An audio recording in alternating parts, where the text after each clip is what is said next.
different in a different building or house, and so she's right behind me right now, so it's hard to. It's all you. So subgenera Andrena from whence. Okay, well, I'm just going to turn it over to Rob and Mike, and if you want us to show the subgenus key, or you can show the subgenus key, that's fine. And then I've got pictures, and I have the scope here that I'll put things up on. And if we need to pop over to discover life, for example, I think we're going into Ptilandrena. I can show, we can pull up what species are involved. Okay. With that at any point.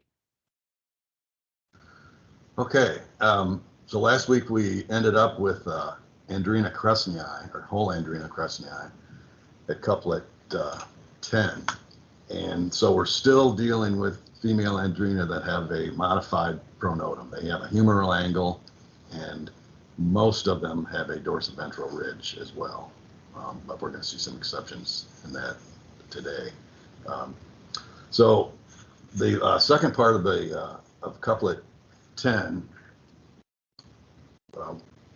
it says dorsiventral ridge on the pronotum rarely carinate. And remember, in cresnei, it had that sharp crease, and that's really unique. Mike, to that. I'm going. Yep. I'm going to pull up the your okay. Key, so you don't have to bother with it, and then Right. Okay. People can follow along there. And theoretically, they should have it themselves. But go ahead. Right. Cresnei had the females have that pleated, that nice crease, sharp ridge going down the pronotum, not dramatically enlarged, but unique in its own way. And we had a good look at that last week. So then the next option then is, in that second couplet, it says dorsal ventral ridge rarely carinate. And if it is, then the propodial triangle is smooth, because in cresnei it was rough. So this is one of those couplets where, the wording is a little tricky, because some of the species that are going to come below have a somewhat carinate dorsiventral ridge, but they don't have a rough or reticulate propodial triangle like cresnei did. Anyway, so we move on to 11, and this is a really unique and very common subgenus, Ptilandrena, and it has a couple outstanding characteristics in the females. The scopa, the tibia and femoral scopa, are under magnification, are just beautifully plumose, and it's almost like the archetype of plumosity. And usually, under 20x or so, it's pretty obvious, but even higher magnification, really, you see how remarkable it is. So that's a very unique thing. I mean, there are other species of Andrena that have plumose scopal hairs, but not quite like that. A couple come close, but this one's quite almost unique. Okay. Was there a question? No. Sneeze. Oh, okay. And the other thing, the facial fovea, which we talked about last week, in Ptilandrena are very narrow and fairly short, and that's fairly unusual as well. And so those are two outstanding things. And the propodial corbicula, which we've looked at a couple times in the last couple weeks, in Ptilandrena females, is really very unmodified. It almost doesn't look like a corbicula. It's not basket-like. The hairs really aren't that modified. And so it's very, I just can think of it as a very unmodified propodial corbicula. It does carry pollen, but it doesn't look like some of those others we saw last week and the week before. It's very, very unspecialized. And the other thing, both of the two eastern species, and there are only two eastern species in Ptilandrena, and then one western. The two eastern ones are specialists on certain plants, spring beauty and wild geraniums, and occasionally you find it with something else. But those are their main host plants, and they can often be, particularly the one in Claytonia, can be very common. And if you're collecting spring Andrena in a forest situation, you're very likely to run across at least the Claytonia species, which unfortunately is called Andrena erigenii. So it's not often found at Erigenia, but the host plant is really Claytonia. So it's a case of the names being misleading. The males of Andrena erigenii, though, will use Erigenia regularly. And I think that's why Robertson named it that. First flower he caught it on. Probably, yeah. So over here, I've just brought up, you can see the three species. So there's distans, the geranium specialist, and Erigenia, the Claytonia specialist, and Politoscopa, which I don't know anything about, but is a Western. Yeah, and it's fairly common out west. I mean, it's widespread. And a specialist? You know, I'm trying to remember that is right now, and I don't think it is. I don't think it is. Then I have, I'll show a picture here. It turns out that we haven't done any pictures of Erigenia.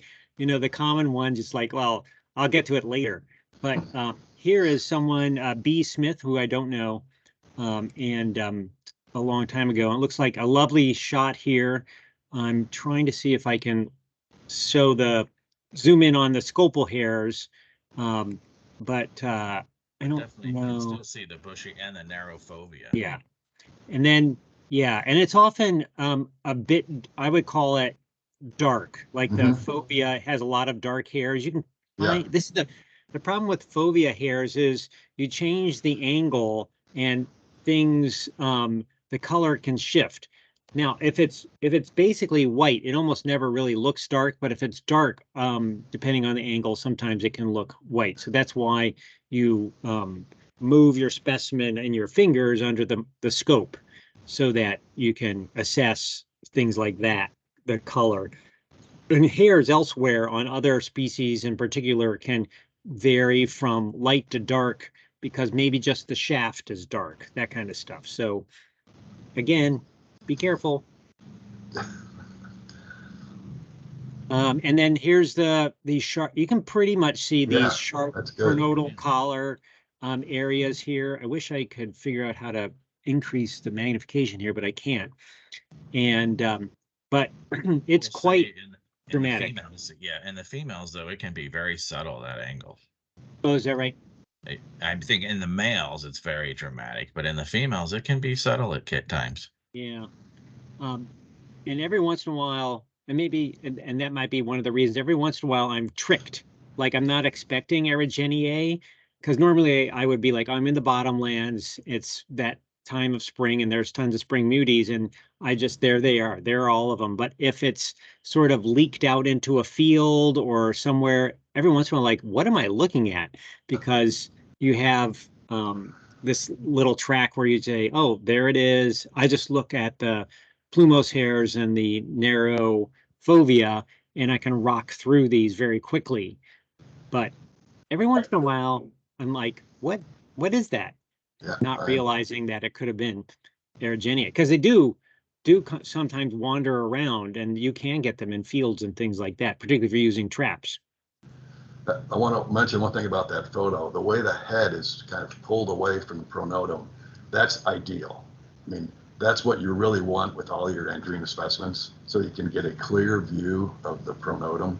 And sometimes that's not possible to do, but I mean, that's what you want, something like that. So you can really get a pretty good view of the pronotum. And you can kind of see the short, and these are just off flicker, so who knows what I'll get, but you can see, the short and pretty narrow fovea there. And the hairs are visible, but not very well on the white background.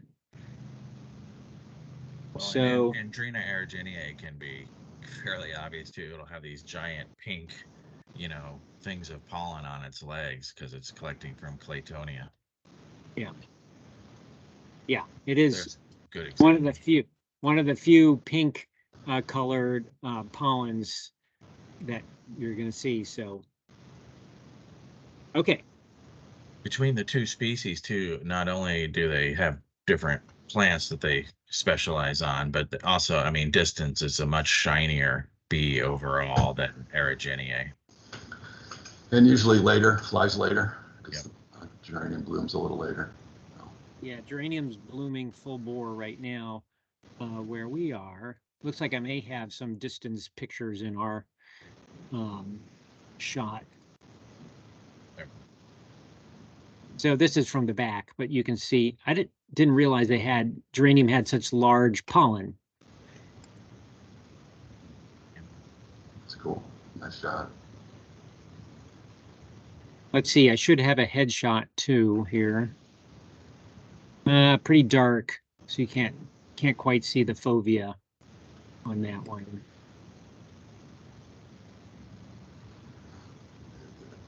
Look at the side here.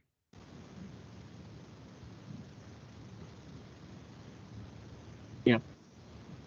Yeah, you can kind of see the glossiness in the abdomen.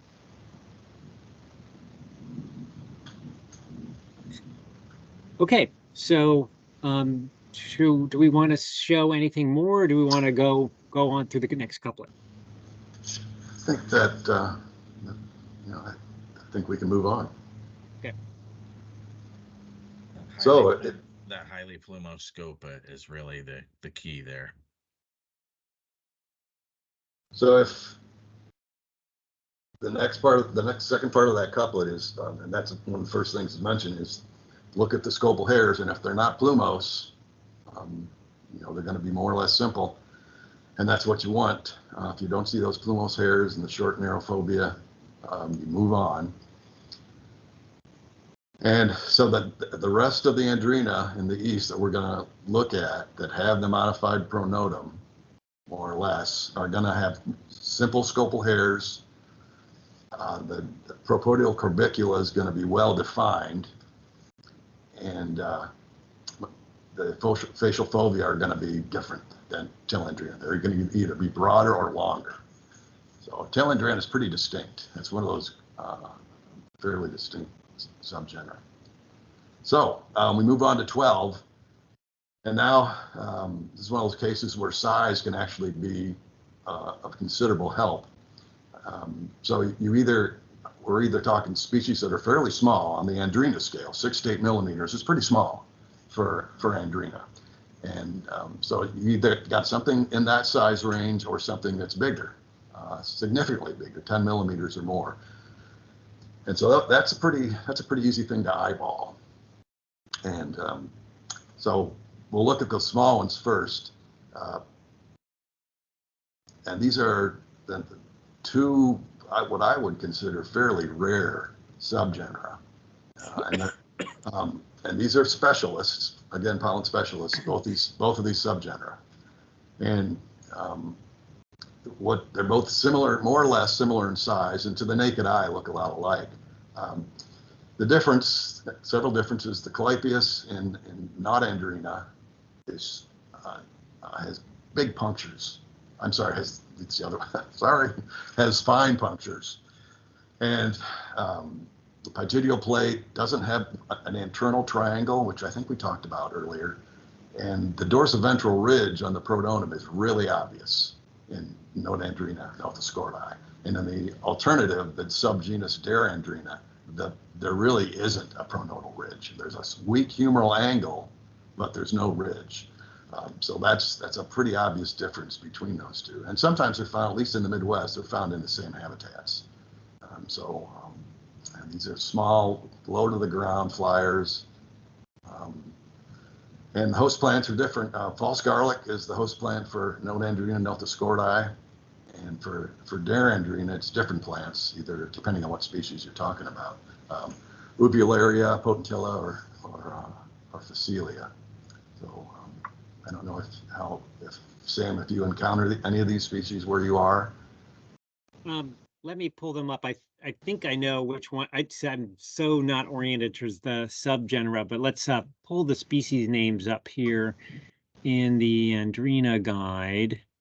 The only one of those I really come across is Uvularia on Uvularia. So And those are about perfect timing and getting to those, flowers. Yes, so the North Scorty species has weirdly shown up. Remember the one we were puzzling, or I was puzzling over, that was found down in Georgia, way to the east of its normal range. I've not come across it in my collections, but it's something that I guess we all should be looking for. We have specimens from Tennessee, so that's getting close. Mm-hmm. Yeah. Yeah. And in the Ozarks, it's common on Ozark glades and sometimes on native prairies. But that's a little tiny thing, and it's a fairly, you've got to look hard for it. And there's another species. The other species in that subgenus, which isn't in the key because we didn't know it was in the east, is Triquestra. And Coleman Little and Chris Wilson have just been finding it in northwest Arkansas this year, which is a surprise. So, and it looks similar to Notandrena, but it appears to be a pollen generalist. So, yeah. So that's. You won't see in this list of the Derandrena from the Discover Life key, you won't see uvulariae in there, even though different people assign it to that group, because currently John Asher, who's the taxonomist whose system we use, has it as unassigned to a subgenus, but it would key out in Mike's key there. And we do see Ziziaformis regularly, but rarely, so it's not very common. And then the remainder, nope. And uvulariae was first described from Maryland, actually within a few miles of the bee lab. But I think I just don't intersect enough with the wild oats and the whatever, I can't remember the other common names, but uvularia species in the woods. Normally I'm putting out bowls, and I've come across, I think, one specimen from behind my house, actually. So you have to be really, for that one, you have to basically be right on top of it to see it coming in and out of the long bellwort tubular things. And it's a small bee, so it's climbing right up in there. And if you're looking for something on top of a flower, well, you're just not going to find it. Yeah. Although I have caught them in yellow bowls when I've ran those while it's co-flowering. So, and it may be just more common in the Midwest. Yeah, it's only in one woods that I can find in Indiana, but okay. There's a recent record from Minnesota, southern Minnesota. So it's, it's probably fairly widespread in the greater eastern U.S. because the host plants are. And it's just like Sam said, you really have to look hard because those females hide in those flowers. You can't see them, and then they're out. And it's so it's not. Yeah, I was just saying it's just not clear because we have put out many bowls in these spring woods, and we had a whole study of almost 100 sites in woodlands that were sampled the entire season with constantly running glycol traps, and we didn't get any in those studies. So it's not clear if they really don't, and we did use yellow bowls along with blue and white. So it's not clear whether we're not finding them for some reason, or that they're just not there, or just not there very commonly. So Lenny. Yeah, I see Matt Sarver got them in yellow bowls too.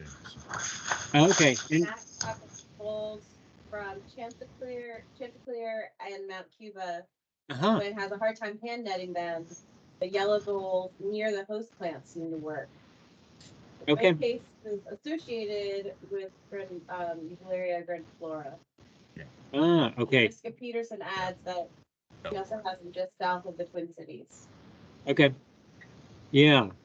Well, maybe it's grandifolia is more you know, a better host for that species. Down here, we don't have grandifolia that I'm aware of, not come across. We just have these little wild oats, a small bellflower species, which it was originally discovered on, though. So that's the type specimen came from that. But I have to go to the mountains to get the grandifolias. For western, he says. Pardon? Matt says grandiflora is more western. Yeah.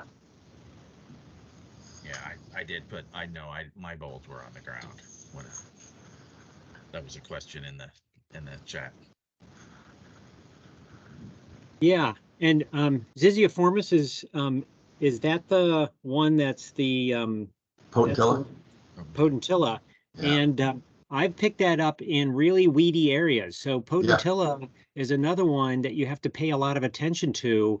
And if you go to these sparse, often clay-rich areas where it's so, you know, I take it as so such poor clay that almost nothing is there, but it also seems to attract the common potentilla, the one that's just, I don't know, I call it very weedy, and you can snag them right off that and often see them nesting right nearby. Yeah, Potentilla simplex, at least in the Midwest, that seems to be the general host. Yep. All right, we'll jump back to the guide Okay. here, or is there?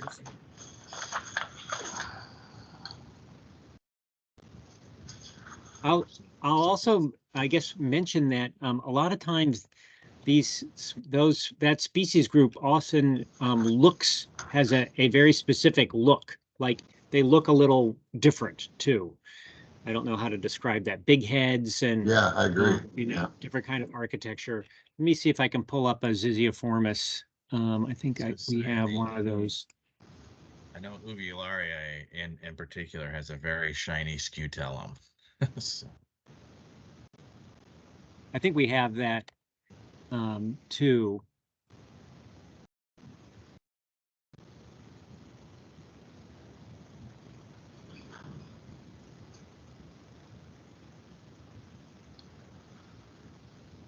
Yeah, the males are more distinctive. Oh yeah, huge mandibles. Yeah, and also projections at the base. Yep. I guess the females are not that. You know, they often have if I recall right, the Ziziaformis, and I don't know about Uvularia, often have an expanded hind, slightly expanded hind femur, no tibia. Or maybe I'm confusing Ziziae. No, I think you're right. Okay, so anyway, when you see it, you'll know usually that you have something different.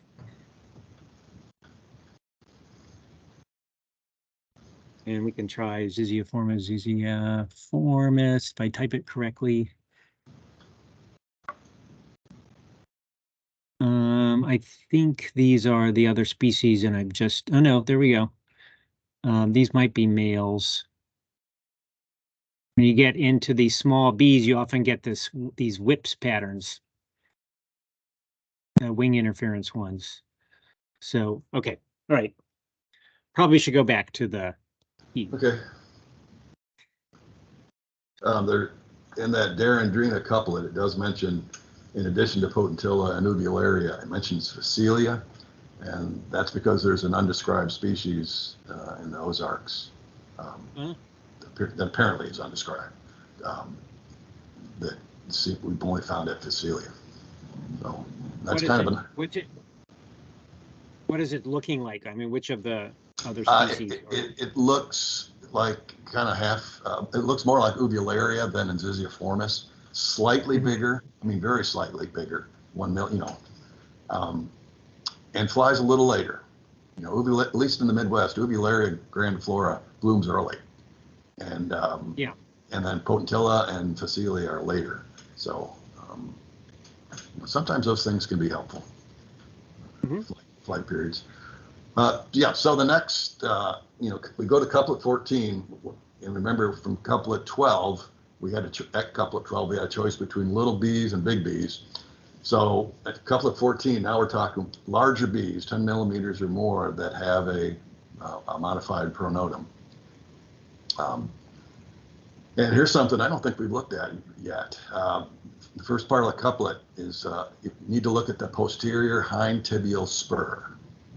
And there are other groups of Andrena where this becomes important as well, the hind tibial spur. But this is, I think, the first time we've run into it. And I don't know, Sam, if you have any examples of that. Well, David Cappaert does, Yeah. and David, you want to take it over and show? I don't know if you are ready for something like that, but he had a great picture of this spur flexing. Oh, and hey. While he's doing that, If not, I can. or Claire can do that. So Yeah, it's better. okay, and while Claire's pulling it up, in the Trachandrena group, which at some point you'll talk about, there is the one species, I think it's Sigmundi, that is supposed to have a flexed hind tibial spur.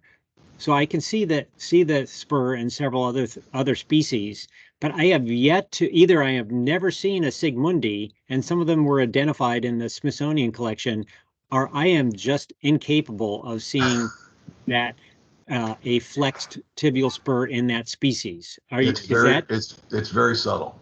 Yeah, it is more of an S. It's a very weak S shape. So I remember the first time I showed it to Laura too. She's like, "Really?" So it is extremely subtle. Okay. All right. Well, I'll look at them again. But I feel like I'm passing over that species a lot.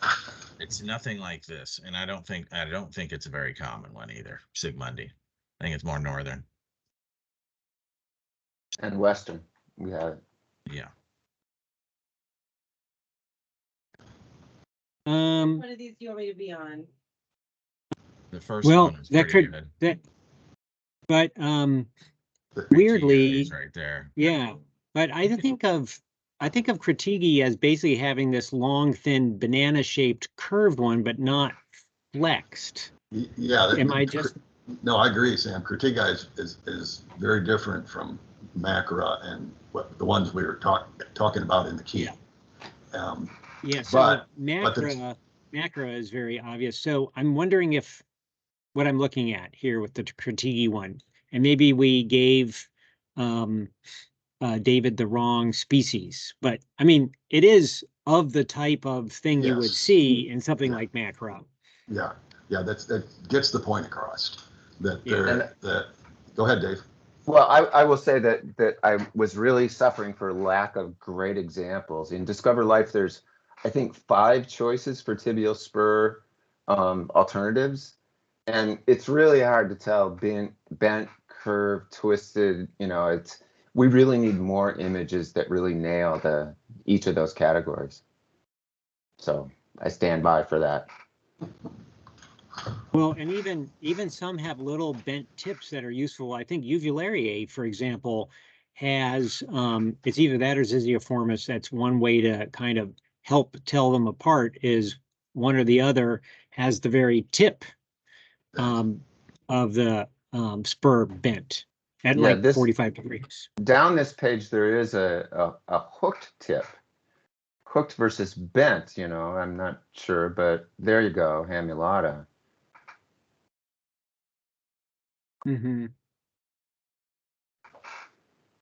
Yeah. So this makes the point pretty clearly that the hind tibial spur is very important in a lot of Andrena IDs in a lot of different groups, and sometimes you need more than just a 10x magnification to really appreciate it, and sometimes it's when the scopa has pollen in it, sometimes it's hard to see that spur, or sometimes it's pushed up against the abdomen.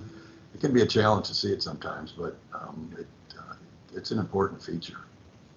Well, and also trying to discern whether a specimen has compound hairs in the scopal hairs with pollen in them, and we can go across any number of species in any number of genera, can be impossible sometimes. So, denticulata, Melisodes denticulata, the little S-shaped side hairs, like who can see that when it's full of pollen? It's tough. So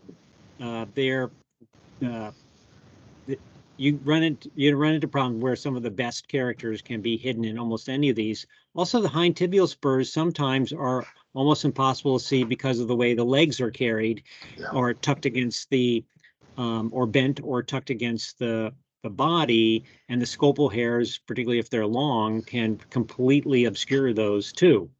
So yeah, there's always these kind of problems. I hope we're not like driving people away with these kinds of things. So they're if you notice in the key, the part of the key in 14, it says Leucandrena in part, and that means that there's only part of that, the subgenus Leucandrena, that has that characteristic. So there are other Leucandrena that have a normal or a straight hind tibial spur. It's just a few of them that have the modified tibial spur.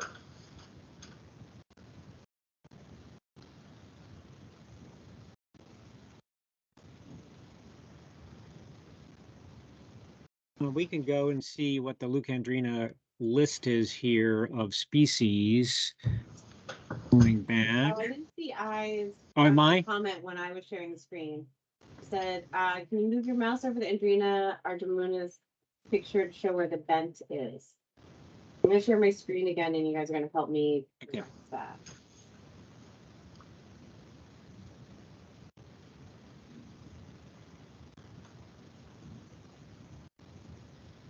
So this one says, strongly bent at least in outer half and broadened and flattened near base. So also David did not see the flattening, but the bend, I believe we're looking at on this angle, or are we looking at this right here?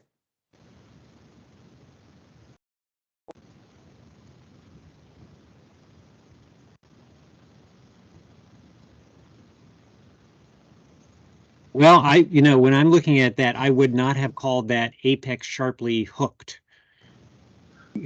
Apex. This goes to the below. Oh, it goes below. Oh, never mind.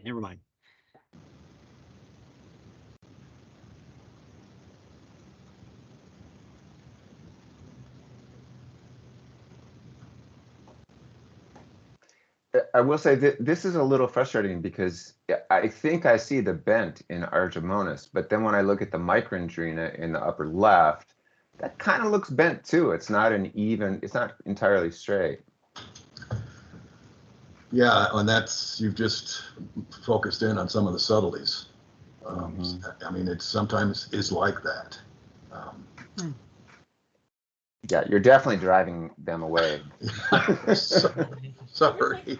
Well, he's like that sometimes. Well, it's usually though there's a cluster of characters that are given, right? So yes, we're not depending on bent versus not bent. Hopefully, and I think particularly when you're separating out individual species, what we try to do is provide a whole series of differences, some of which are relative, just so that you can use a weight of evidence. Rather, it's not it's not an algebra equation. You're not going to like just plug some stuff in and come out with the right answer every time, because the stuff you plug in is pretty subtle. And so you look for weights of evidence, and then you can go on the species page or back to the original literature and learn some more, and then maybe there's pictures around, or maybe you have to set it aside and take it to a museum, which I still do. And Mike knows, in particular, like I'll be like, I am not sure what this is. What do you think? I'm mailing it to you with some of those weird Andrena that we came across from down in Georgia. Yeah. Another, the second phrase in couplet 14, after let's say you can't see the hind tibial spur clearly. Well, the other part of that couplet says tergites very densely and finely punctate. And in the two species that are in this Leucandrena section, it is, I mean, they are very, very densely and finely punctate, unlike any of the other Andrena that will come through below. So that's a very pretty outstanding feature, and they're big. So here's the Leucandrena that are showing up when I click on Discover Life. And a lot of these are Western. And are any of these? Yeah. First of all, Flexa and Macra are the two species that have the bent hind tibial spur and a super densely punctate tergites. Very finely dent, you know, it really stands out. And this Flexa was something that has recently been resurrected. Is that right? Or did I get that wrong? No, I don't think so. That's in Wally's revision. Yeah, both of those are valid. I have to step out for 1 second. The Parnassier is the one that kind of popped back in. I don't know why that's there. Yeah, it's in it. I did want to just check in with you. Can keep. Yep. You can keep going. So, you know, if the hind tibial spur is normal, or if it looks normal to you, you move down to couplet 15, and we talked about the malar space earlier last week or the week before, and this is a couplet with just one option. Either the malar space is present or it isn't. And usually I don't like couplets that just have one choice. But in this case, it's, I don't say pretty obvious, but it's pretty obvious. The malar space is there or not. And so, and again, it says and subgenus Andrena in part. So there are some species in the subgenus Andrena that have a malar space and others that do not. And most of them do not have it. It's not real obvious, but in some Andrena species, it's pretty noticeable, pretty conspicuous. And that's what this part of the couplet refers to. And the subgenus Andrena is pretty big. I mean, there are a lot of species. Mike, in the Discover Life set of choices, this choice, we're given not present absent, we're given tiny, moderate, long, really long. So when do you decide that it's not present? What's the threshold? Well, for me, when I look at the, you know, between the lower end of the eye and the base of the mandible, I mean, if those two things are more in contact, essentially, there's no space between them, there's no malar space. Mm-hmm.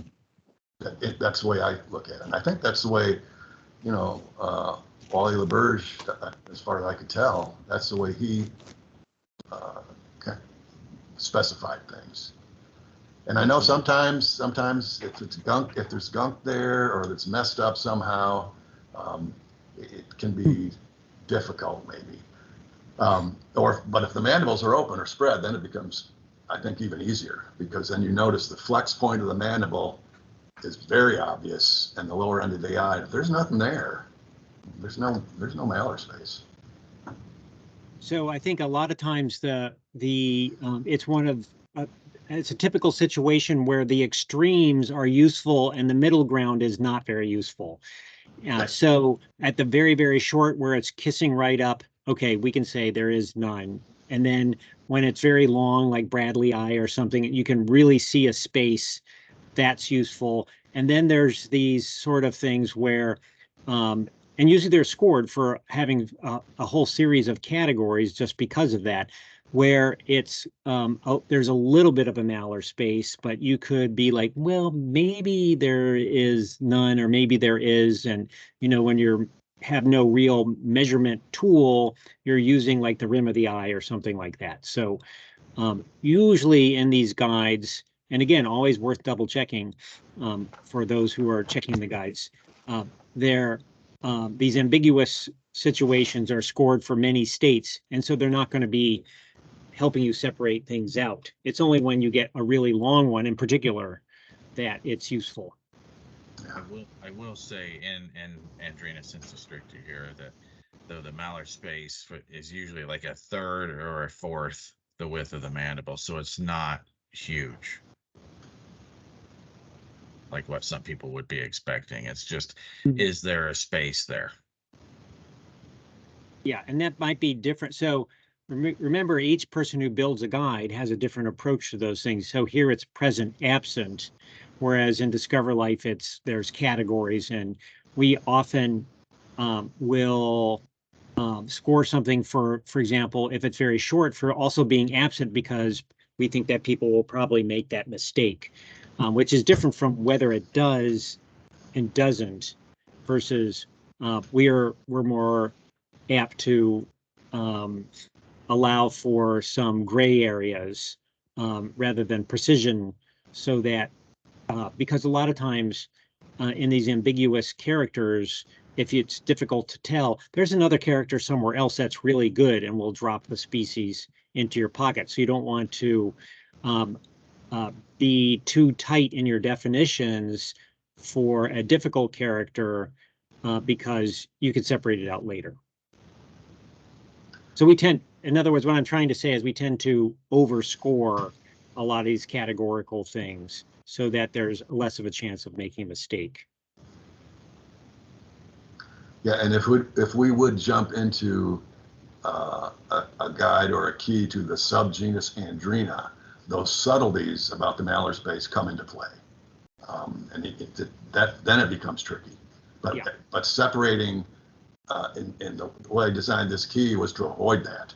So at this point, so if there's no malar space, then you move on to 16, and these are species that, you know, there's no space there, and there are differences in other ways. So the next choice at 16, the first part of the couplet is the base of the labrum, and I don't know if we've talked about this yet with Andrena. The labrum, which all bees have, but it's variable, incredibly variable. In Andrena, there's usually something that we call the basal component of the labrum, and it's usually a slightly raised, smaller area than the rest of the labrum, and it could be long, it could be short, it could be bidentate. It varies, tremendously variable, and tremendously valuable as a characteristic to help identify them. So in this species, Leucandrena barbalabris, it has this long, relatively long labrum, and it's longer than its breadth, or as long, and that's very unusual. Usually, most Andrena females have a labrum that's, you know, it might be longer, but not as long as the width. And there's some good examples that Dave's got right there. Yeah, I have Dave's screen is at the Leucandrena barbalabris. He has an actual picture of.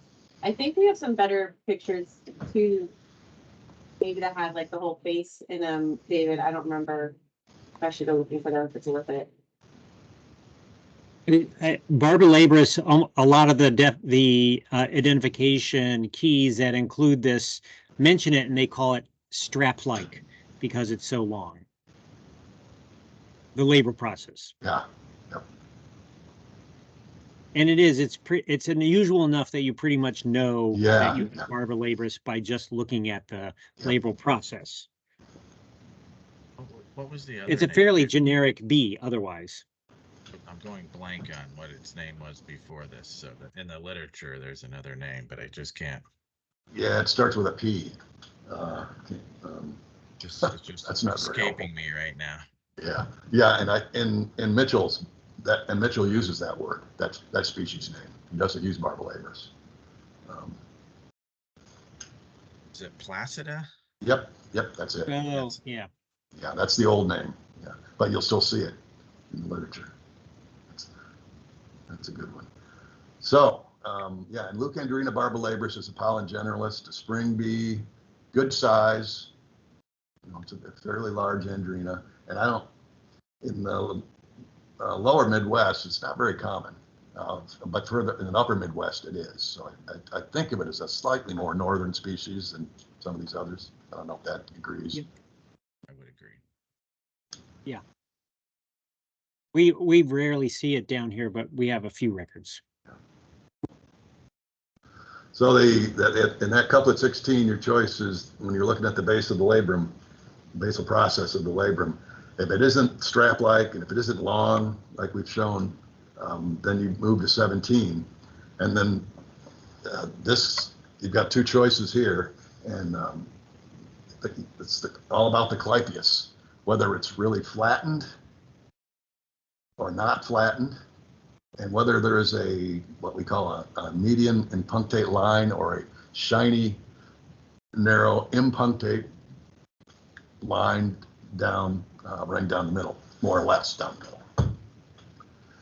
And that's usually pretty obvious, because in this case, the Leucandrena erythronii has a really flat clypeus and usually has the median line.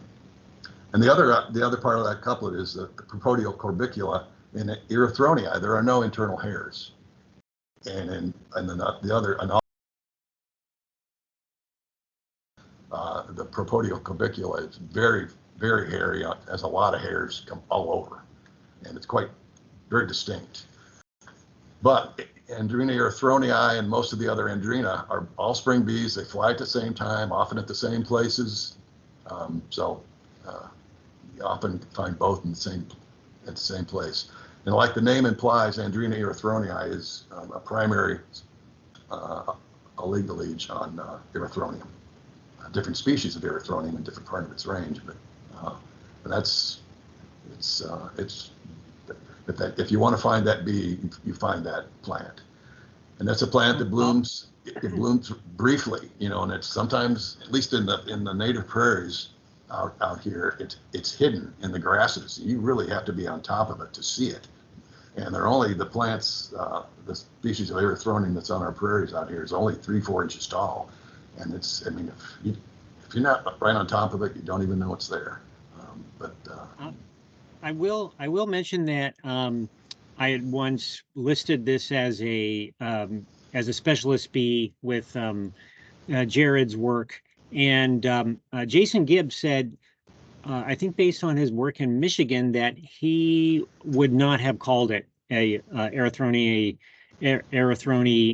specialist any longer. And I can't remember his evidence, but you might want to look at the bees of Michigan, because I think he talked about it there. I don't think it was his work from Manitoba, but anyway, he was pretty specific. That's interesting, because wow. It's associated with it for me. Yeah. So, Yep. And I'm not. I will say in Michigan though, we're seeing this with several other bees where we have like temporal oligoleagues. Like there might be 3 different flower species that aren't even related that it quote unquote uses. But in the past we'd say it's only a companionless specialist or whatever, but it uses more flower species, just different times. It's active longer than the flower is. Right, and there's the notion of is it simply nectaring, or is it like I can't find enough of my favorite one, which I really am specializing on, so I'm going to gather pollen from something nearby. There's a lot of sort of open-ended things. If you look at pretty much any of the bees that we are fairly certain are specialists, and you look on a place like Discover Life at the bottom where they have associations gathered from plant specimens that were noted where the bee was collected, it's a lot broader. And in fact, sometimes simply looking at those lists, you would never guess that it's even a specialist on that, but we know more about pollen nesting, or there's been a study. So there's probably a lot of this may have to do with the gathering of nectar, and who knows, there may be other reasons that at certain circumstances it's important for that bee to gather some additional pollen because it's lacking in its primary food source. Yeah, I think Paul Hurd, his kind of description of oligolecty made a lot of sense to me. He would call things like erythronia a primary oligolige of erythronium, so that gives you some wiggle room. So maybe, I've never found that erythronia at a place where there wasn't erythronium. Mm-hmm. So, and I think that's what he was getting at, that like you just said, sometimes, you know, it's checking out other flowers, you know, for whatever reason, but you don't find it in places where its primary host plant is absent. And I mean, that's how, you know, that's my take on it. Yeah. Yeah. Also, Robertson's, if you go back to that, Oh, you can yeah. see that he really was a superb collector, Oh my gosh. and he collected so much that, and the problem is if you have a common bee that may be a specialist, you know, just sort of through the statistics of randomness and chance, he starts adding in additional plant species that it visits. And all it has to do is be collected once on another plant, and that plant now gets added to the list of species that it goes to. And it's really mostly a chance phenomena and a phenomena of large numbers. So it's like someone once told me that if he just sat in front of his feeder over time, eventually every bird in the East Coast would end up coming into it, even though if it was just briefly. But that's so it's more about the averages than it is about the accumulation of floral hosts. Matt Well said, said. or if Matt wants to unmute, you can just unmute. Your comment was rather long. Oh, I just think it's interesting that there are these tight associations that aren't necessarily strict specialists. And I just had the example of Megachile campanule, which is just all over Campanulastrum where I've collected, you know, but clearly it's found a lot on a lot of other plants, and you know what's going on that it has such this strong preference but hasn't developed some sort of intermediate version of the evolution of specialization, right? Yeah, I've noticed that same thing about that same bee. If you want to find it, you go to Bellflower, but you know it's been collected on other things, and clearly collecting pollen from some of those other things. So down where we have many areas where I think Campanula is absent, and yet Campanule it can still be found. So something's going on.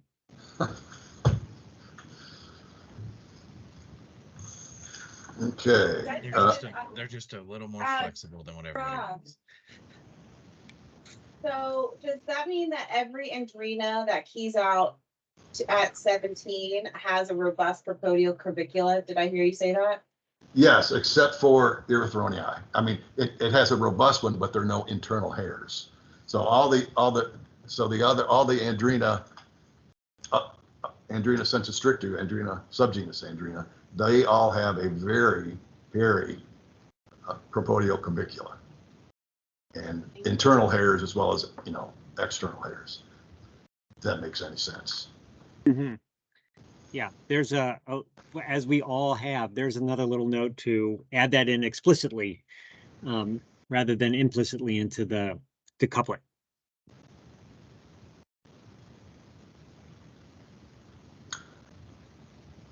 So that's okay. We only got a few minutes, but let me. So this is couplet 17 is the end of all the Andrena subgenera in the east that have the modified pronotum with humeral angle and usually a dorsiventral ridge. But at couplet 18, there are 4 of these groups that are kind of re-evaluated because in a lot of people's opinion, they don't have a modified pronotum. And so there are a couple, and that's where 18 lists all 4 of these. And, you know, some people see it, some people don't. But in the technical literature, it's considered that these species are considered to have it, at least in some cases. So that's why they appear twice in the key. Just it's kind of a fail-safe. So, you know, like Leucandrena barbalabris, for example, there's a good example of, I think we could have a pretty serious discussion of whether there's a modified pronotum or not. So it pops out twice in the key, just in case you misinterpreted it. So that's what couplet 18 is all about. So we can. That's good. I think having species or species groups come out several times within a key, I mean, that's a positive rather than some failure to discern type of thing, because it is a fail safe. Like, well, if you can't quite tell, you get another chance. Yeah, so we won't, I don't see much, since we've already talked about all these species previously, I don't know that we need to go through them again. I don't know if we talked about Wilmatiae, did we? We talked about Ptilandrena, but we may not have talked about that species. Okay. That, in our last little bit, that's would be a good one to talk about. So I think that's a much more common Midwestern species than Totally. Eastern species. Very. And I think it's often mixed up with Perplexa. At least I feel like I mixed it up with Perplexa. Oh, so yeah. do you want to give a little synopsis of the two? Yeah, Rob can, because you see them all the time. Yeah, definitely. I mean, we definitely see Wilmatiae fairly regularly. I would say too, I don't, again, it's just an association, but if you go to Amorpha, Wilmatiae is on Amorpha canescens a lot, and in a lot of different places in the Midwest. Now what does co-occur with Perplexa? But again, I think that, humeral angle and ridge are just dramatically different between the two species, with it being huge in Perplexa and really pretty weak in Wilmatiae. And then Wilmatiae is more finely pitted, I would say. The punctures are finer, kind of closer together, and the pterygites are more pitted. They don't have that completely impunctate, apical and pressed area like Perplexa has. Is there a size difference? I feel like Wilmatiae is smaller, but that may be my, not seeing too many of them. I would say maybe a 0.5 millimeter, but it would be be pretty close. close. So not really. Yeah, they're both pretty chunky. Yeah. Well, and I was going to say that I want to look at the Amorpha fruticosa, which has become more and more common in the East here, for see if that species shows up. We get it in bowls a lot, by the dozens, in Wisconsin and Minnesota and Iowa. It's very, very common. And Perplexa also is a bowl fanatic, and I believe weirdly, LaBerge or maybe it was Mitchell said that the Perplexa was an uncommon bee, but it is one of the most common Andrena that we pick up. It's common out here too. Yeah. I would agree. Wilmatiae much less common, but when it shows up, it can be locally very common. Okay.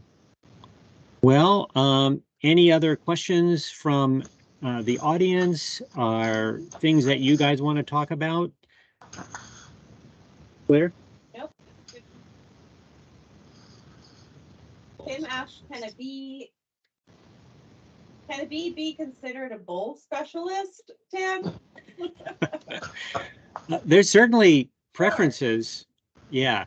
So, just talking about bowls versus netting, you get really different results in the same location if you put out bowls than if you net. So some species, at one point I had a whole breakdown of the proportions of netted versus bowls from some of our records, but it's quite different and it's very complementary, but you don't really know what the true numbers are in either of these cases. You don't know if the netting results are giving you a better answer or the bowl results are giving you a better answer in terms of reflecting how common, uncommon these species are. And then you throw in a vein trap and a malaise trap, and yet again, another set of ratios of species to captures. Sam, I've got a pretty interesting anecdote about this. So we do network mapping. So there's sites where we look at every flower that comes into bloom, observe it, capture everything that visits that flower. And then one year we put out bull traps, and the bull traps were overflowing with Osmia nemoris. And then we look at our data from the netting, and there are none.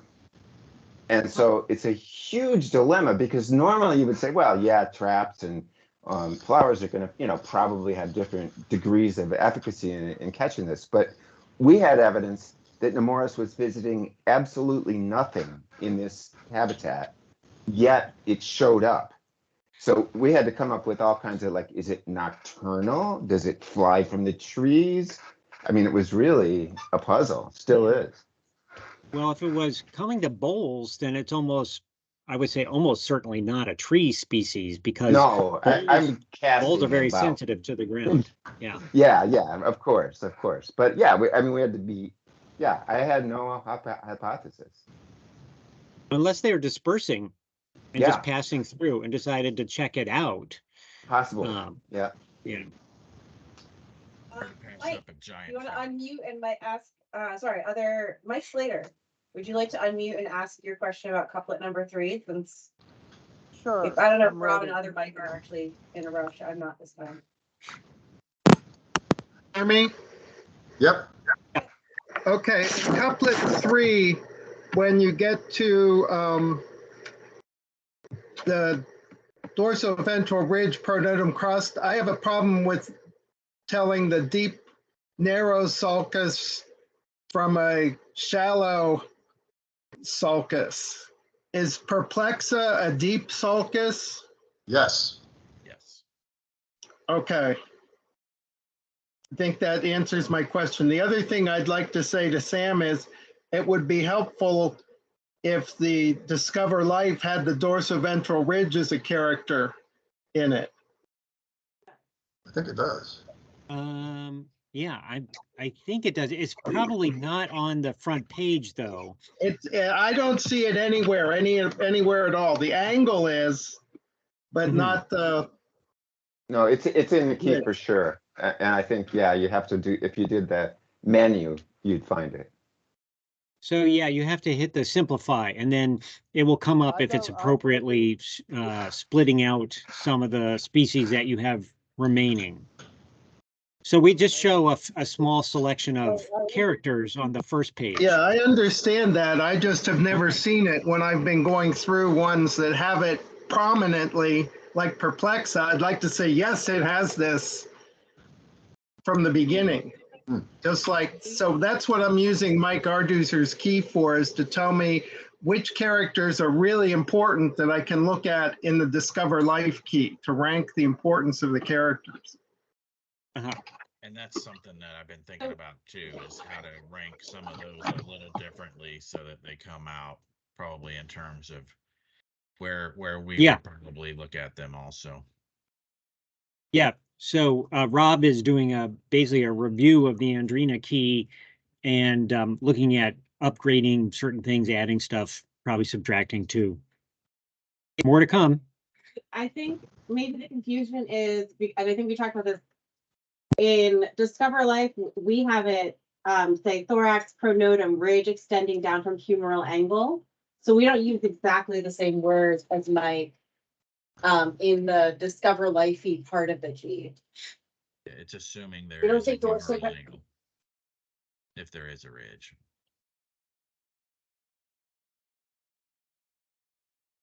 We don't use the dorsoventral term. Could use both. So that's the thing. We can make these changes. And we probably, and just from what Mike is saying, there's some confusion, right? So we should try and add more. Usually it's about adding more words and being and clarifying and cross-posting terminology, using both kinds of terminology in a character, because as has been noted several times, different authors and different species, groups, genera often will use not completely, but quite different sets of taxonomic morphological terms. So just think of mesepisternum and pleura and plural, and there's several others for the side of metapostnotum. That used to always. Yeah, right. Which is the propodium, yeah. Yeah, propodial triangle, all kinds of things. That's the glossary we need. The glossary, it's coming. In a slow sort of way, but I think we're on the up and up on some of these guide changes and additions that will address some of the issues that people keep bringing up, which is lack of clarity across guides or lack of terms that are understandable for someone who's just dipping in. One thing I just want to mention, I don't know if anybody's still on or not, but we talked about Philadelphus and Andrena cerebrata last week. Josh Klosterman, who Rob and I know well, he and a friend just collected a series of females of cerebrata, collecting pollen from Philadelphus in Tennessee, and males sleeping in the flowers. So I mean, that's pretty good evidence that, to me, that if you want to find that bee, you find Philadelphus. Right. Yeah. I just need to know more, I think, about what's the native Philadelphus doing out there. Yeah. I had this impression, but I could be wrong. Maybe just not looking in the right places, or maybe it was common or not. I'm not sure. We have a couple species that seem to be Philadelphus specialists, but no one is like, oh yeah, here's the native. It's super common. It's like, can't find it. It is weird. And I think I mentioned that I've been out, maybe I didn't, but the last few weeks I've been collecting at the Germplasm Center here in Bark, and they have 5 different species of Philadelphus. None of them are native, none of the native ones. And they all seem to have, well, there was a little Andrena on it. Maybe that was cerebrata. That would be pretty cool. Yeah. But they all seem to have the Chelostoma Philadelphia on it.